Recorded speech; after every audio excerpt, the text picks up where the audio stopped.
अजीब सा बूढ़ा आदमी था। एक दिन उसे अपने घर के बाहर एक बैग मिला। हैरानी में जब उसने बैग खोला तो वो सोने चांदी के गहनों से भरा हुआ था। जब उसकी आंखें लालच से चमक रही थी तभी उसे अपने पीछे किसी की परछाई दिखी, पर दौलत के नशे में चूर उस बूढ़े ने ध्यान नहीं दिया। वो बैग को खंगालता रहा और उसे नीचे एक पुराना टिफिन मिला। उसने बड़े चाव से उसका ढक्कन खोला, पर उसमें कोई लजीज खाना नहीं बल्कि एक कटा हुआ ताजा इंसानी कान था। हैरानी की बात यह थी कि वो बूढ़ा उसे देखकर डरा नहीं बल्कि उसे जैसे इसकी आदत थी। उसने उसे एक तरफ फेंका और फिर से अपने गहने गिनने लगा। तभी बाहर से किसी के चिल्लाने की आवाज आई। ये आदमी हमारा हीरो डेविड है। अपनी शादी की सालगिरह मनाने के लिए वो अपने परिवार को एक ट्रिप पर लाया था। उसके साथ उसकी बड़ी बेटी सारा और उसका पति, उनकी 1 महीने की बच्ची, डेविड का बेटा केविन और छोटी बेटी लिली थे। साथ में उनके 2 कुत्ते भी थे जिनका नाम बीस्ट और ब्यूटी था। बातों बातों में डेविड ने बूढ़े को बताया कि वे पास के एक टूरिस्ट स्पॉट पर जा रहे हैं। तेल भरने के बाद उस बूढ़े ने एक दूर के रास्ते की तरफ इशारा करते हुए कहा कि वहाँ से एक शॉर्टकट है जो उन्हें जल्दी पहुंचा देगा। घर वाले बहुत खुश हुए और उस बूढ़े का शुक्रिया अदा कर वहाँ से निकल पड़े, पर उन्हें अंदाजा नहीं था कि यह रास्ता उन्हें मौत के मुंह में ले जा रहा है। डेविड ने बूढ़े के बताए रास्ते पर गाड़ी डाल दी जो बहुत ही सुनसान था। तभी अचानक गाड़ी एक पत्थर से टकरा कर रुकी और सड़क पर बिछाए गए नकीले कांटे गायब हो गए। पूरा परिवार बुरी तरह डर गया। उन्हें वे कांटे नहीं दिखे। उन्हें लगा कि शायद गर्मी की वजह से टायर फट गया है। डेविड ने चेक किया और बताया कि गाड़ी अब आगे नहीं चल सकती। सैम ने मदद के लिए मोबाइल निकाला पर वहाँ सिग्नल नहीं था। डेविड और सैम ने तय किया कि उन्हें पैदल जाकर मदद ढूंढनी होगी। जब सारा गाड़ी से सामान लेने गई तो उसे खिड़की के बाहर कुछ चमकता हुआ दिखा। उसने गौर से देखा तो दूर पहाड़ी पर कुछ चमक रहा था, जैसे कोई दूरबीन से उन्हें देख रहा हो। लेकिन फिर उसे लगा कि उसका भाई उसके साथ मजाक कर रहा है। जब उसने दोबारा देखा तो वहाँ कोई नहीं था। सबको लगा कि शायद ये सिर्फ एक वहम था। डेविड और सैम ने प्लान बनाया कि वे 2 अलग रास्तों पर जाएंगे। जवान सैम सड़क के रास्ते मदद खोजने निकला और तजुर्बेकार डेविड वापस उसी पेट्रोल पंप की तरफ गया ताकि वहाँ के फोन से टो ट्रक बुला सके। जाने से पहले सबने मिलकर दुआ की कि सब ठीक रहे, पर उन्हें नहीं पता था कि कोई उन पर शिकारी की तरह नजर गड़ाए बैठा है। गाड़ी के पास रुके हुए लोग वहीं बैठकर चाय पीने लगे। तभी लिली जब गाड़ी से फल लेने गई तो उनकी कुतिया ब्यूटी गाड़ी से बाहर भाग गई। केविन उसे पकड़ने के लिए पीछे भागा। वो ब्यूटी का पीछा करते हुए चट्टानों के बीच पहुंचा, पर पलक झपते ही ब्यूटी गायब हो गई। केविन उसे ढूंढ ही रहा था कि तभी ब्यूटी के चीखने की भयानक आवाज आई। केविन घबराकर उस आवाज की तरफ भागा, पर उसे लगा कि कोई उसके पीछे खड़ा है। उसने पीछे मुड़कर देखा तो वहाँ कोई नहीं था। उसने डरते हुए एक ईंट उठाई और दबे पांव आगे बढ़ने लगा। उसने ध्यान नहीं दिया कि ठीक उसके ऊपर वाली चट्टान पर लाल कपड़ों में कोई उसे गौर से देख रहा था। केविन आगे बढ़ा और उसे रेत पर खून के धब्बे दिखे। वो खून के निशानों का पीछा करते हुए पत्थरों के पीछे पहुंचा जहां उसे ब्यूटी की लाश मिली। केविन को बहुत दुख और गुस्सा आया, पर जैसे ही उसने करीब जाकर देखा उसके होश उड़ गए। ब्यूटी का पेट किसी तेज हथियार से चीरा गया था। ये किसी जंगली जानवर का काम नहीं हो सकता था। वो बुरी तरह डर गया और अपनी जान बचाकर वहां से भागा। हड़बड़ी में उसका पैर फिसला और वो एक अंधेरी गुफा में जा गिरा और बेहोश हो गया। वो लाल कपड़ों वाली लड़की केविन के पास आई और उसे छूने की कोशिश करने लगी। तभी खून की कुछ बूंदें केविन के चेहरे पर गिरी। उस लड़की ने ऊपर देखा तो वहाँ एक भयानक दिखने वाला राक्षस बैठा था जो मजे से ब्यूटी की टांग चबा रहा था। दूसरी तरफ सैम सड़क पर काफी दूर निकल आया था और उसे एक बहुत बड़ा गड्ढा दिखा। असल में ये गड्ढा परमाणु धमाके की वजह से बना था, पर सैम को इस बारे में कुछ नहीं पता था। उसे लगा शायद वहाँ कोई फोन मिल जाए। नीचे पहुंचने पर उसे सन्नाटा मिला सिवाय पुरानी और कबाड़ गाड़ियों के। वो एक जीप के पास गया और उम्मीद में कुछ ढूंढने लगा, पर उसे सिर्फ एक गंदा खिलौना मिला। उसने मायूसी से आह भरी, पर उसने ध्यान नहीं दिया कि जीप की दूसरी तरफ खून से सने हाथों के अनगिनत निशान थे जो किसी की आखिरी तड़प की गवाही दे रहे थे। रात होने पर डेविड भी पेट्रोल पंप पर वापस पहुंच गया। उसने बूढ़े को पुकारा पर कोई जवाब नहीं मिला। घर के अंदर भी सन्नाटा था। अचानक उसे दीवार पर फोन दिखा और वो खुश हो गया, पर फोन उठाने पर पता चला कि वो तो खराब है।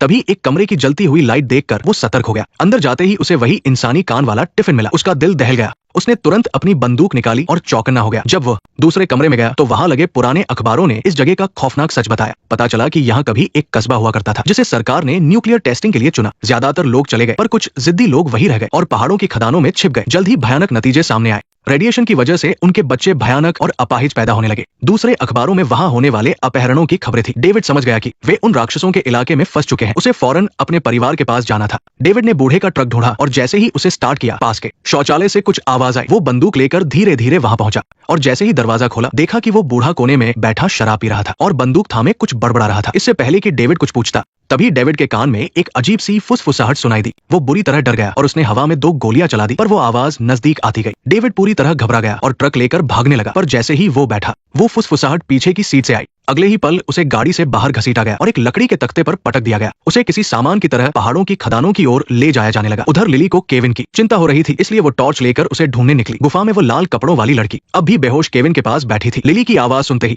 लड़की फौरन छिप गई और केविन को होश आ गया। जब दोनों वापस गाड़ी पर पहुंचे तो केविन ने अपने जख्म साफ किए पर ब्यूटी की मौत का सच छिपा लिया ताकि घर वाले और ज्यादा न डरे। जब सब सोने की तैयारी कर रहे थे तभी बाहर बीस्ट के लगातार भौंकने की आवाज आई। वो बंदूक लेकर बाहर गया और घर वालों को अंदर रहने को कहा। उसने देखा कि बीस्ट अपनी जंजीर तोड़ाकर कहीं भाग गया है। तभी अंधेरे में कदमों की आहट हुई। केविन ने बंदूक तानी, पर वो सैम था। केविन ने चैन की सांस ली। सैम ने सबको बताया कि आगे एक बहुत बड़ा गड्ढा है जो धमाके की जगह है और वहां से आगे कोई रास्ता नहीं है। वो बस पुरानी गाड़ियों से कुछ काम के औजार हिला पाया था। जब सब सोने लगे तो केविन को बहुत बेचैनी हो रही थी क्योंकि उसने ब्यूटी की मौत देखी थी। उसने कहा कि सबको एक साथ सोना चाहिए, पर सैम ने कहा कि जगह कम है और उसकी बात अनसुनी कर दी। सैम जाने लगा तो केविन ने उसे रोकना चाहा ताकि ब्यूटी का सच बता सके, पर वो सही शब्द नहीं ढूंढ पा रहा था। सैम को लगा कि केविन शायद डेविड के लिए परेशान है, इसलिए उसने उसे ढांढस बंधाया कि अगर वो थोड़ी देर में नहीं आए तो वे साथ में उसे ढूंढने जाएंगे। गाड़ी के अंदर केविन को नींद नहीं आ रही थी, वो बार बार घड़ी देख रहा था। तभी दूर से बीस्ट के भौंकने की आवाज आई और वो बंदूक लेकर बाहर की तरफ भागा। उसी पल एक बड़ा सा हाथ लिली के चेहरे पर फिरा और किसी ने उसका कंबल हटा दिया। उधर केविन आवाज का पीछा करते हुए झाड़ियों तक पहुंचा, पर वो आवाज बहुत डरावनी होने लगी। केविन डरकर वापस कैंप की तरफ भागा और सैम को जगाया। उसने बताया कि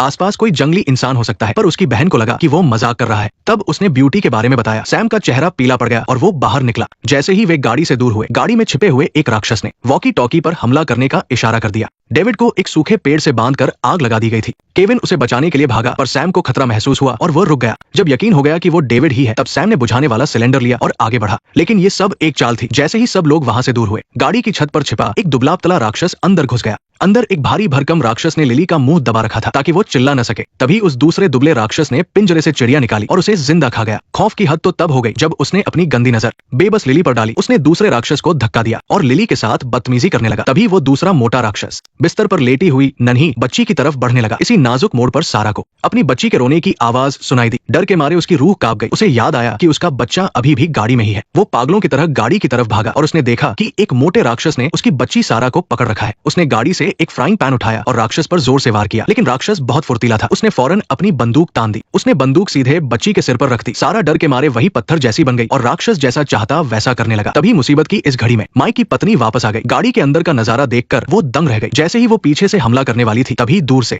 हैरी और जॉन ने जैसे ही गोली की आवाज सुनी, वे फौरन वापस भागे। लेकिन उसी वक्त वो राक्षस एमिली को मारने ही वाला था कि सारा ने मौका पाकर जमीन से एक पेंचकस उठाया और राक्षस की जांघ में घूम दिया। जख्मी राक्षस गुस्से में पागल होकर पीछे मुड़ा। इसके बाद दोनों राक्षस लिली को घसीट कर ले जाने लगे, लेकिन जब उन्होंने देखा कि वे दोनों वापस आ रहे हैं तो राक्षस झुंझला गया और उसने बंदूक लिली पर तान दी। खुशकिस्मती से उसकी बंदूक में गोलियां खत्म हो चुकी थी। हैरी और उसके साथी बस पहुंचने ही वाले थे। दोनों राक्षसों को लिली को छोड़कर वहां से भागना पड़ा। हैरी भागकर आया और उस साए पर लगातार 3 गोलियां चलाई, लेकिन एक भी उसे नहीं लगी। उन लोगों ने इस बात पर गौर नहीं किया कि माइक की लाश वहां से गायब हो चुकी थी। जब हैरी गाड़ी के पास पहुंचा और अपनी पत्नी की मौत देखी तो उसका दिल टूट गया। पर इससे भी डरावनी बात यह थी कि उसकी बेटी भी वहां नहीं थी। पक्का उसे राक्षस उठा ले गए होंगे। वहीं 100 मीटर दूर एक पहाड़ी पर एक दूसरा राक्षस दूरबीन से उनका दुख देख रहा था और मजा ले रहा था। अचानक उस राक्षस को पीछे से कुछ आवाज सुनाई दी। जैसे ही उसने पीछे मुड़कर देखा, एक काला साया उस पर झपट पड़ा और आखिर में ये राक्षस परलोक सिधार गया। इसी बीच बुरी तरह जख्मी हुई बूढ़ी माँ भी आखिर में दम तोड़ गई और हमेशा के लिए अपनी आंखें मूंद ली। गुस्से से पागल होकर जॉन ने बंदूक उठाई और बदला लेने के लिए बाहर की तरफ भागा, लेकिन हैरी ने उसे दरवाजे पर ही दबोच लिया। हैरी ने अपना दुख छुपाते हुए जॉन से कहा, हमें होश से काम लेना होगा, यूं ही अपनी जान गंवाना बेवकूफी है। दोनों आदमी मायूसी में एक दूसरे को देख रहे थे कि तभी उन्हें कुछ सरसराहट सुनाई दी। गुस्से में अंधा हुआ जॉन कुछ सोचे समझे बिना दरवाजे पर अंधाधुंध गोलियां चलाने लगा। फिर हैरी ने सावधानी से दरवाजा खोला। उसने देखा कि जमीन पर एक कटा हुआ हाथ पड़ा है जिसमें एक वॉकी टॉकी था। वॉकी टॉकी से कुछ भारी आवाजें आ रही थी। जैसे ही हैरी उसे उठाने के लिए झुका, तभी गाड़ी के नीचे से आवाज आई। जॉन ने फौरन गोली चला दी, लेकिन जो बाहर निकला वो उनका पालतू जानवर था। तभी वॉकी टॉकी फिर से बज उठा और उसमें से एक डरावनी आवाज आई, अब अगला नंबर तुम्हारा है। हैरी चाहे कितनी भी पूछताछ करता, पर उसे सिर्फ अपनी बच्ची के रोने की धीमी आवाज सुनाई दे रही थी। अगली सुबह हैरी और उसका पालतू जानवर बदला लेने और बच्ची को बचाने निकल पड़े। वो जानवर उन्हें एक छिपी हुई गुफा की तरफ ले गया। अंदर जाते ही उन्हें पत्थरों का एक अजीब सा ढेर दिखा। हर ढेर के पास एक काली और सफेद फोटो लगी थी जो किसी बली वाली जगह जैसी लग रही थी। इसके बाद जब वे गुफा के पार गए तो उन्होंने देखा कि पहाड़ के दूसरी तरफ एक पुराना और टूटा फूटा शहर बसा हुआ है। हैरी ने फौरन जॉन को वॉकी टॉकी पर आवाज दी, लेकिन जॉन तो राक्षसों के हमले से बचने के लिए जाल बिछाने में बिजी था। उसका ध्यान वॉकी टॉकी पर गया ही नहीं। हैरी चुपके से शहर में घुसा और देखा कि वहाँ एक भी इंसान मौजूद नहीं था। हर तरफ बस डरावने पुतले थे। जब वो एक घर के पास से गुजरा तो उसे एक चलता हुआ जनरेटर दिखा। उसने खिड़की की धूल साफ की और अंदर झांका।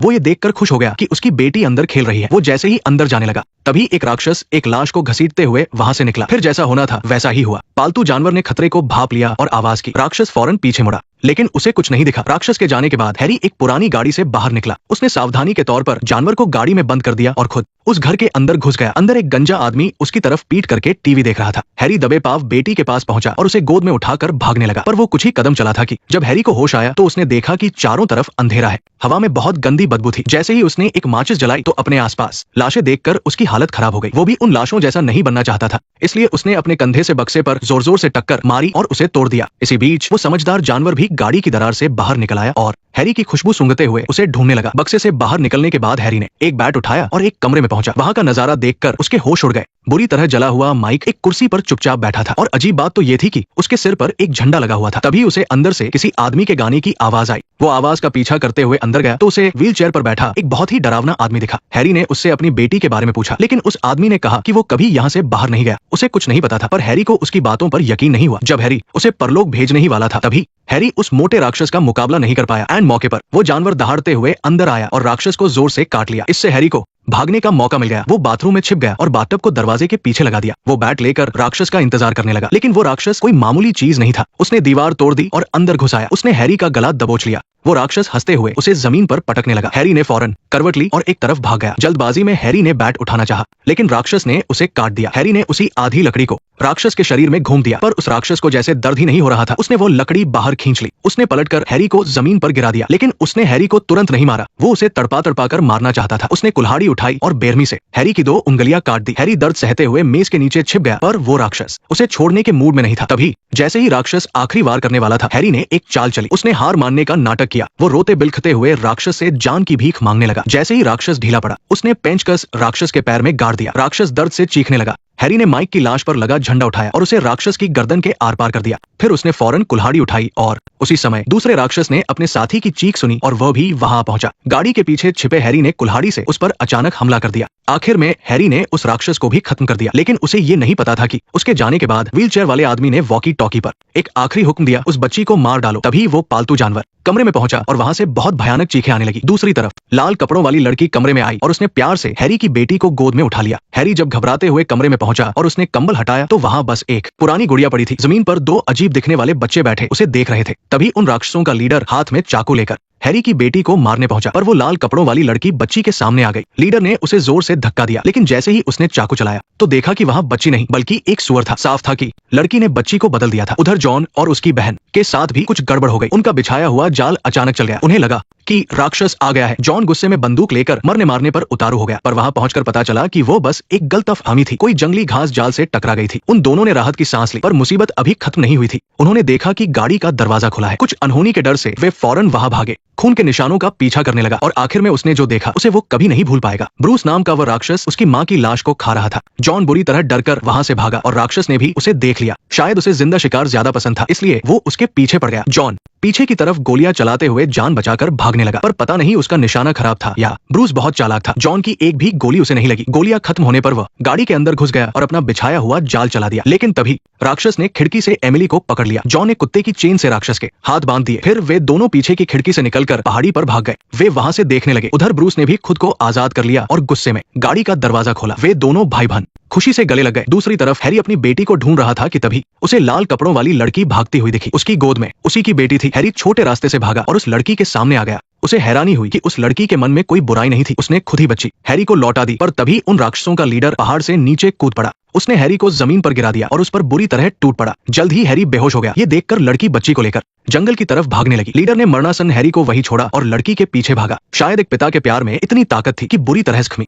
होने के बावजूद हैरी फिर से उठ खड़ा हुआ। लीडर ने उस लड़की को पकड़ ही लिया था कि तभी हैरी वहां पहुंच गया। उसने अपनी बंदूक के पिछले हिस्से से लीडर के सिर पर वार किया। लीडर पीछे हट गया। हैरी ने अपना पूरा गुस्सा निकाला और गोलियां चलाकर उसे ढेर कर दिया। पर इसके बाद जो हुआ वो बहुत दुखद था। हैरी अभी अपनी बेटी को लेकर खुशी हुआ था कि वो मरा हुआ लीडर फिर से खड़ा हो गया और उसने अपनी बंदूक हैरी की पीठ पर तान दी। वो लड़की ये सब देख रही थी। वो तेजी से भागी और जैसे ही उसने गोली चलाई, लड़की उसे लेकर खाई में कूद गई। हैरी ने नीचे देखा तो दोनों की लाशें पत्थरों पर पड़ी थी। उसने सोचा, अगर अब भी ये नहीं मरा तो मैं डायरेक्टर को नहीं छोड़ूंगा। धमाके के बाद जॉन और एमिली गाड़ी के पास पहुंचे। उन्होंने देखा कि ब्रूस पूरी तरह जल चुका है, लेकिन उसमें अभी भी जान बाकी थी और वो उन्हें चिढ़ा रहा था। एमिली की आंखों में बदले की आग थी। उसने कुल्हाड़ी उठाई और सीधे उसके सिर पर दे मारी। वे दोनों अभी डरे हुए थे और समझ नहीं पा रहे थे कि कहा जाए। तभी उन्होंने देखा कि हैरी अपनी बेटी और पालतू जानवर के साथ रेगिस्तान से आ रहा है। वे तीनों एक दूसरे की तरफ भागे और गले लग गए। मौत के मुंह से वापस आने पर उनकी आंखों में आंसू थे, पर उन्हें नहीं पता था कि मुसीबत अभी खत्म नहीं हुई है। दूर पहाड़ की चोटी पर कोई दूरबीन से उन पर नजर रखे हुए था। फिल्म यही खत्म होती है। दोस्तों, आपको क्या लगता है कि क्या वे लोग आखिर में बच पाएंगे? नेक्स्ट पार्ट देखने के लिए वीडियो को लाइक करो।